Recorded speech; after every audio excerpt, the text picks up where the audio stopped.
Welcome to the phone booth on the Fool's Gallery Podcast Network. Check us out on Facebook, Instagram, Twitter, and Reddit. And if you would like to support our show, go to www.patreon.com/foolsgallery. Thank you for listening, and enjoy Episode 3, The Book of Beca.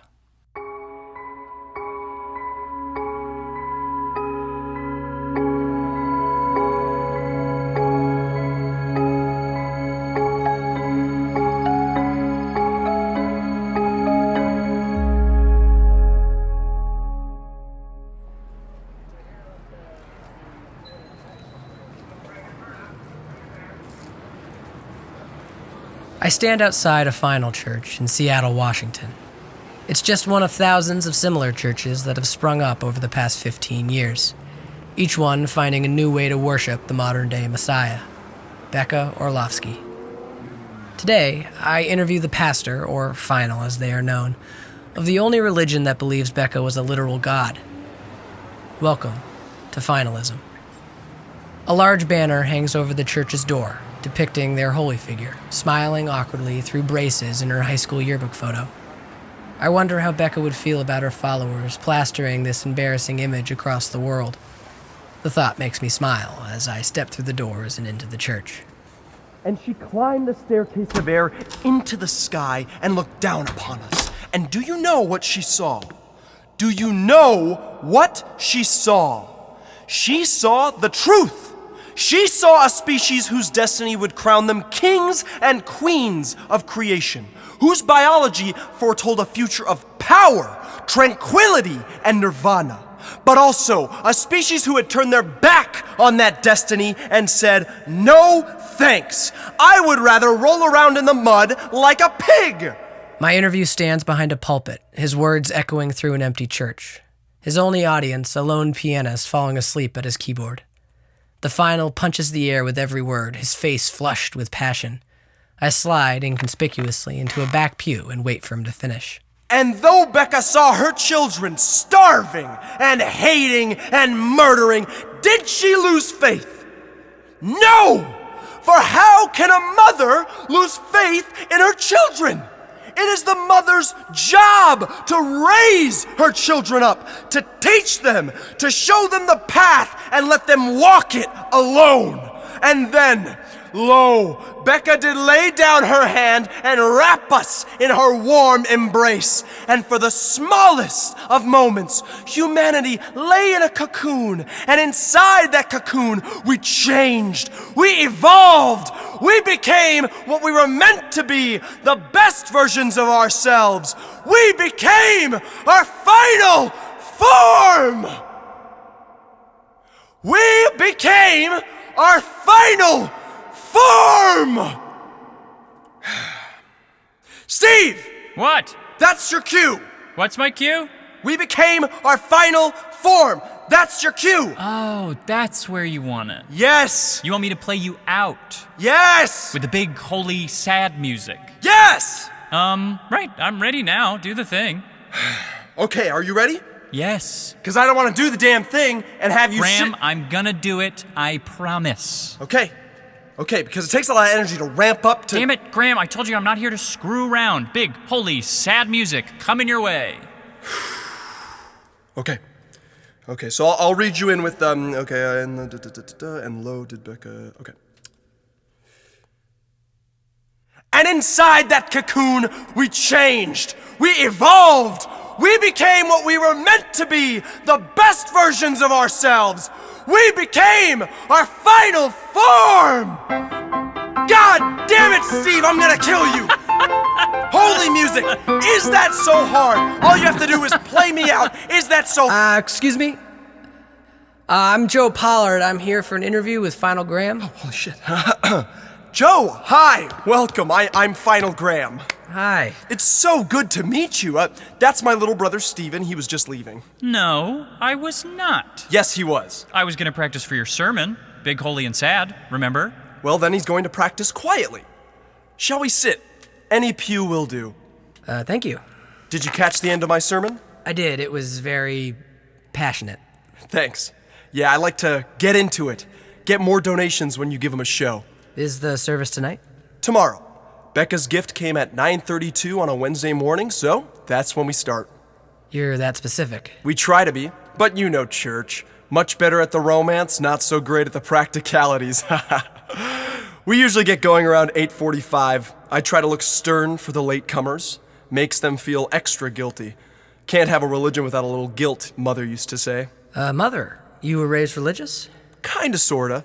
Our real parents were strictly agnostic, but then B-Day hit and, well, orphanage, religious foster parents, you know the deal. You were orphans? Only after B-Day. I'm sorry to hear that. Do you mind telling me what happened? Yeah, it was, less than ideal. You sure you want to hear about that? I'm really much better at talking about, well, you know, the church, Becca. Don't worry, we'll get to that. But I'd like our listeners to meet you first. Fair enough. Yeah, the Cascade. Happened on the walk to school. I was 11, which would make Steve about 7. I was 8. Oh, right. Jackass. Steve was 8. I remember it was a cold Seattle morning when the dust passed over us. Calm and beautiful.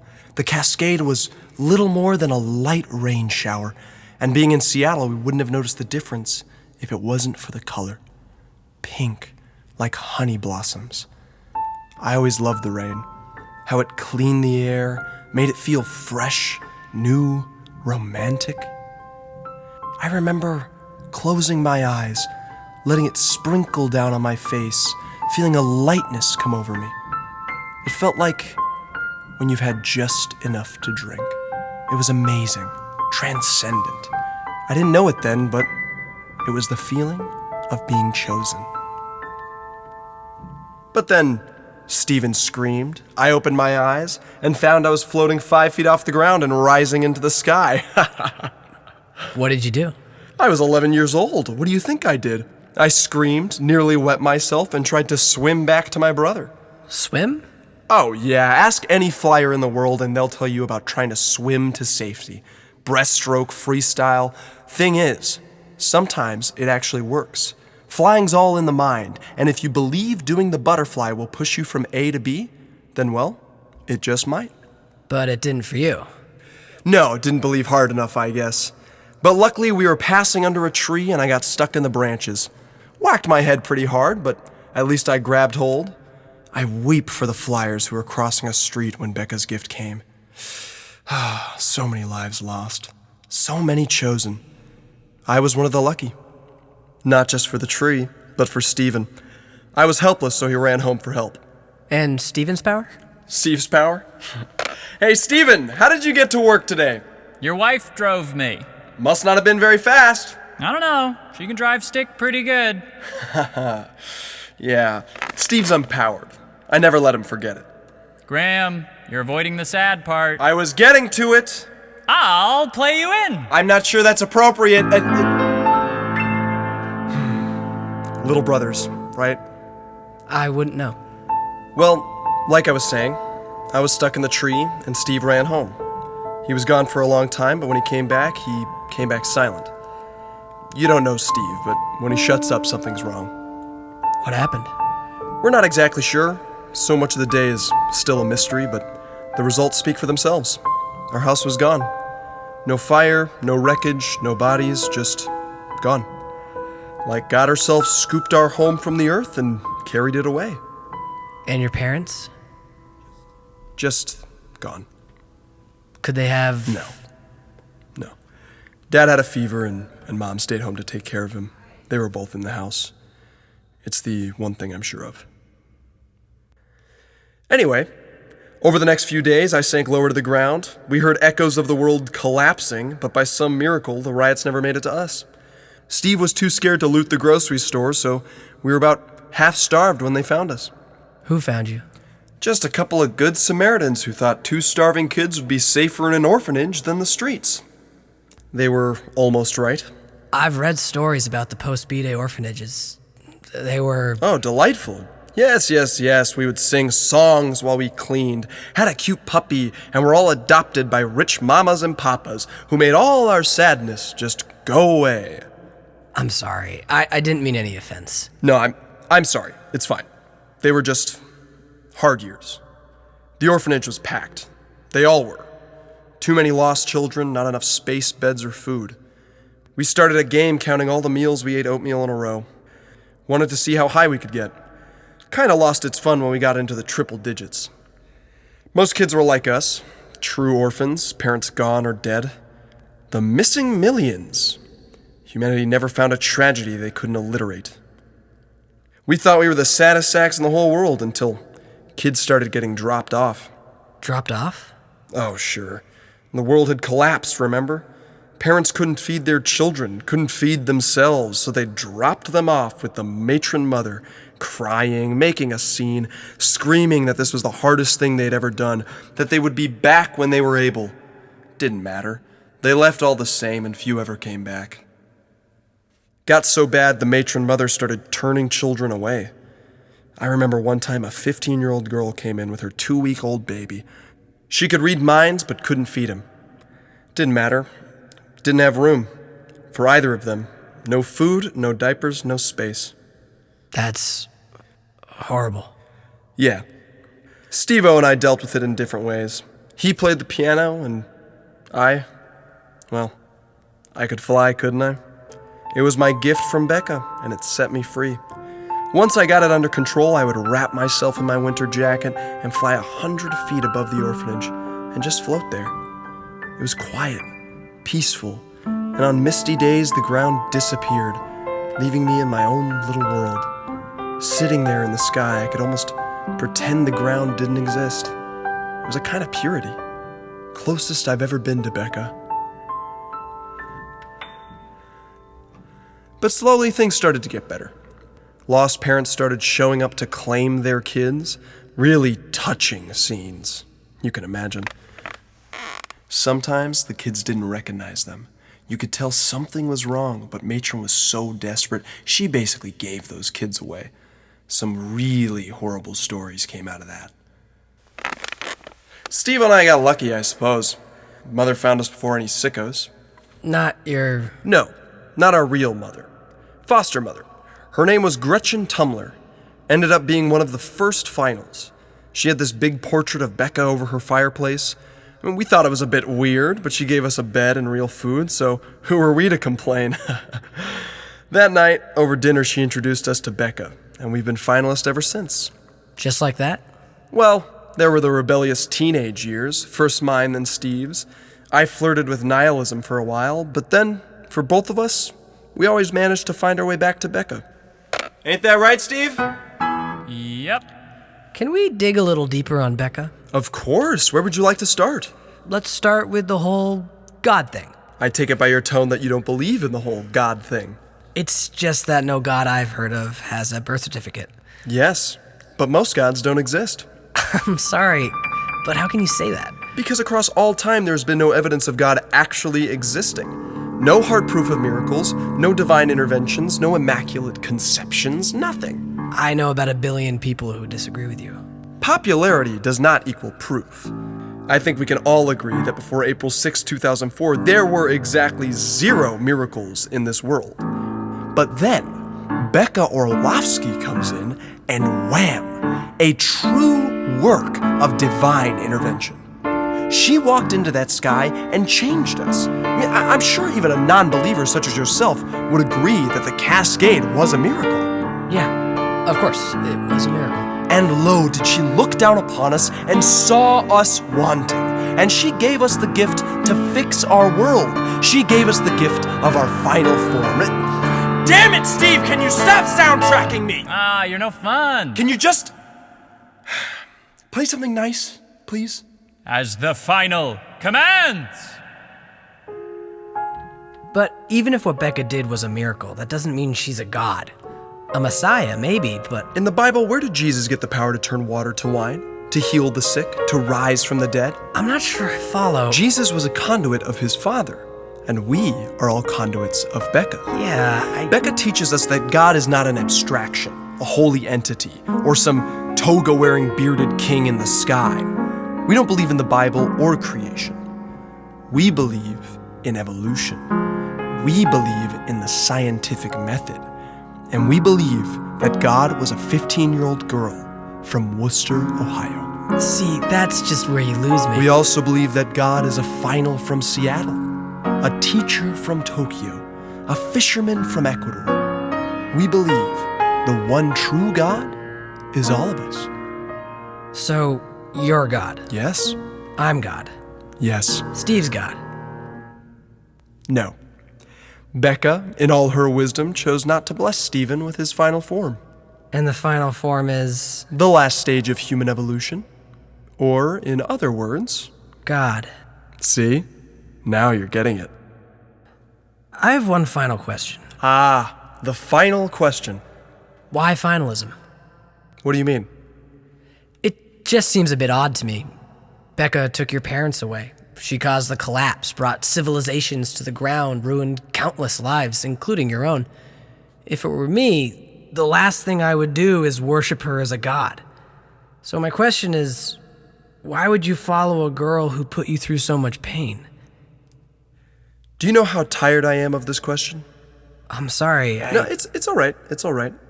Having your faith questioned by people without any is part of the game. And besides, the number of times I've been asked this question pales to the number of times I've asked it myself.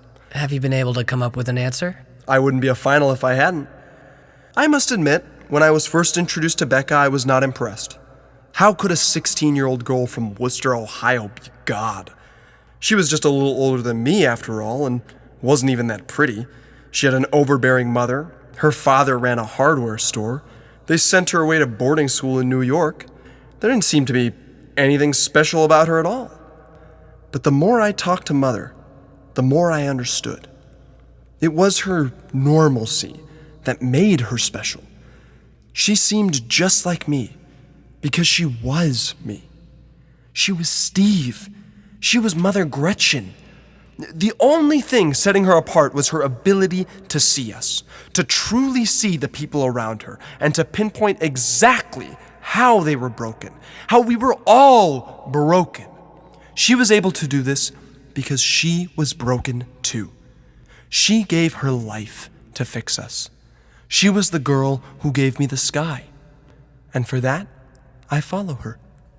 You didn't really answer my question. Well, that's just too bad.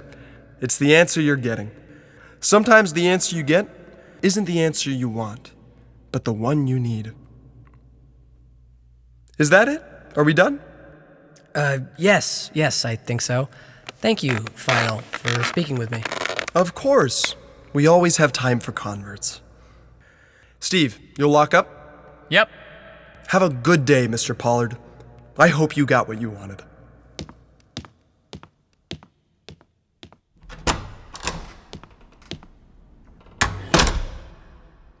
It's because it's the only thing that makes sense. Sorry? Finalism, Becca, the orphanage, our parents. It was an unexplainable tragedy. Complete chance, totally random. One minute they were there, flesh, blood, and boogers. The next, poof, only memories. Graham took it harder than I did. He knew them better, I guess. I imagine all those times he sat up there in the clouds, he was looking for a reason. A reason why they were gone. It couldn't have been for nothing, right? Becca took them away, but she gave him a reason. Wasn't much as a replacement, but it was enough. Our parents died so he could ascend to a higher state of being. That was the reason he found. And he knows it sounds selfish, that's why he doesn't like saying it out loud, but it's what kept him together, even through the dark years. That's why he believes. That's why he's a good man, even though he can be a real dick sometimes. You play beautifully. I'm not bad. Can I ask you something? Isn't that your job? Yeah, well... I'm joking, go ahead. You're empowered. That didn't sound like a question. Why do you believe? Why not? Finalism preaches that people with powers are gods. I can't imagine they hold someone like you in high regard. How do you know I'm not powered? Well, Graham said... Graham says a lot of things. It's what he's best at. And he's right. I can't fly, lift cars over my head, or read your mind. But what I can do The piano. You know, I never touched a piano before B-Day. Didn't have one in the house, and our school didn't have a music department, but there was a beat-up Steinway in the basement of the orphanage. I found it one day when I was looking for a place to be alone. The keys were gray, with dust, lifeless even. But when I wiped them clean, beautiful, pearly white. I sat down on a crate and let my hands rest on those keys, and something just felt right. A lightness even. Like I'd been there before, you know? And I just started playing and I haven't stopped since. I don't know, Graham has his clouds and I had my piano. But how do you know that's because of Becca? How do you know it's not... God-given? Yeah. That's what Graham says. He doesn't get it. Why should you? You didn't really answer my question. It's pretty simple, actually. I have faith. But what if you're wrong? Well then, I guess Becca didn't change me because I was perfect already. I just don't... You don't have to get it. It wouldn't be faith if not for the cynics. I should get going. But it was really nice talking to you. Likewise. I'll play you out. Big, Coley, and sad, remember? Thanks.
This has been a production of the Fool's Gallery Podcast Network. Today's episode was written and directed by Keenan Ellis, produced, recorded, mixed, and mastered by Joseph Freeman at Freeman Recordings, and starred Alexander Neher, K. McCarthey Jr., and Keenan Ellis. Music composed and performed by Bridget Driscol. Clare De Lune composed by Claude Debussy. If you enjoyed our podcast, please subscribe, rate, and review us online. You can also check us out on Twitter, Instagram, Facebook, and of course our website, foolsgallery.com. Lastly, please consider becoming a patron at patreon.com/foolsgallery. Thank you for listening, and we will see you next time for the Phone Booth Episode 4, Joe in the Minor Key.